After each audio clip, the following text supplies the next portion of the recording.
இன்னைக்கு மனுஷனை பாத்தீங்கன்னா எல்லா நிலைமையிலும் இன்னைக்கு கஷ்டப்படுறான் மனுஷன். பணம் இல்லாதது, வேலை இல்லாதது, இப்படி பல வழிகளில் இன்னைக்கு மனிதர்களாகிய நாம் என்ன பண்ணுகிறோம், கஷ்டப்படுகிற ஒரு சூழ்நிலையை பார்க்கிறோம். அப்ப இந்த கஷ்டம் போகணும்னா சாபம் என்பது எளிமையான ஒரு காரியம் தான். அதை விரட்டுவது ரொம்ப கடினமான ஒரு காரியம் அல்ல. எளிமையா விரட்டலாம். எப்படி விரட்டலாம்?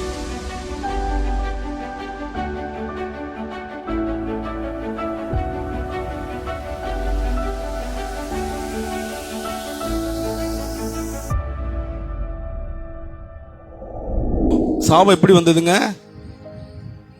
சொல்லுங்க? பாவத்தினால்தான் சாபம் வந்தது. அப்ப பூமி யார் நிமித்தம் சபிக்கப்பட்டு இருக்கும்? ஒரு மனுஷனுடைய கீழ்ப்படியாமையினாலே எல்லா மனிதர்கள் மேலையும் என்ன ஆயிடுச்சு?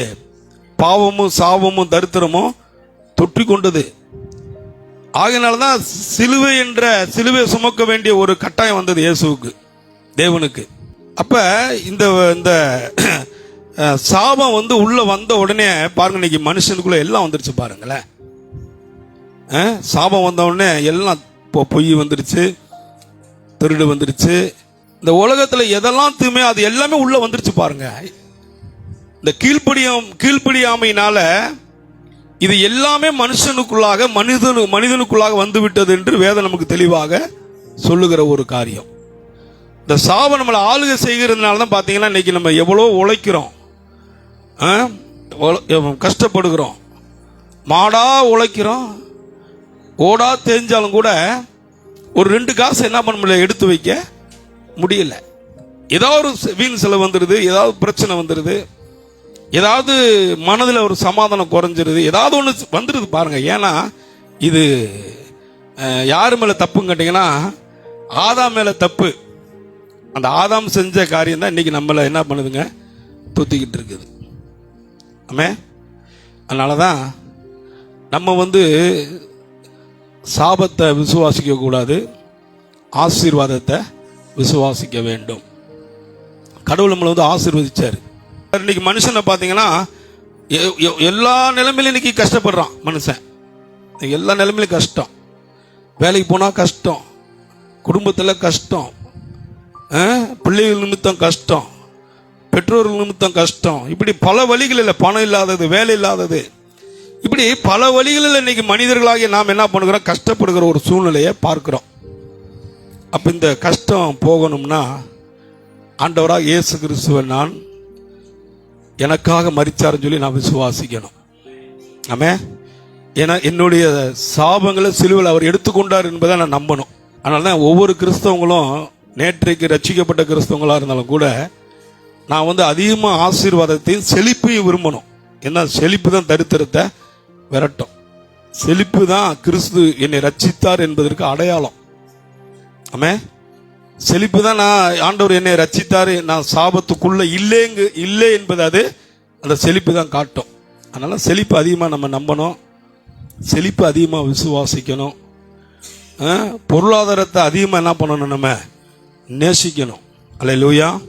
சும்மா சடங்காச்சாரங்களை சபையில் போதிச்சுக்கிட்டு தோட போடாத, கொலுசை போடாத, செயினை போடாத, அதை போடாத, இதை போடாதன்னு சொல்லி போதிக்கிறத விட்டுட்டு நீ ஆசீர்வாதமா வாழுன்னு சொல்லி போதிங்க.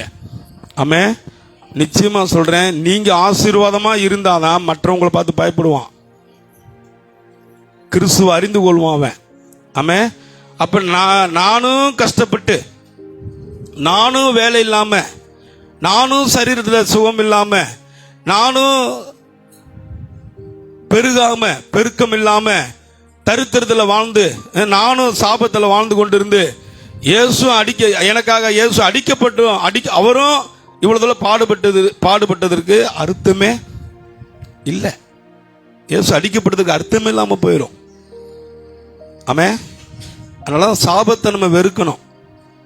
அப்ப சாபம் என்பது எளிமையான ஒரு காரியம் தான். அதை விரட்டுவது ரொம்ப கடினமான ஒரு காரியம் அல்ல.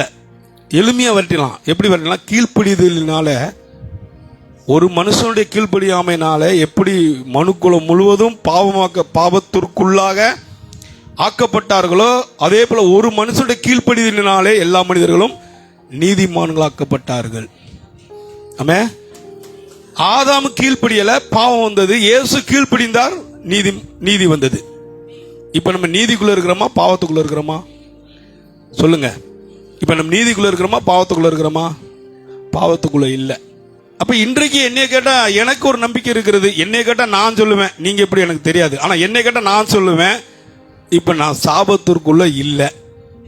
ஏன்னா எனக்காக வேர்வின் துளிகளாய் இயேசு சிலுவையில் எல்லாவற்றையும் சுமந்து தரையில சிந்திட்டார். இப்ப நான் சாபத்துக்குள்ளாக, சாபத்தின் கீழாக இல்ல, இப்ப ஆசீர்வாதத்திற்குள்ளாக, ஆசீர்வாதத்தின் கீழாக நான் இருக்கிறேன்.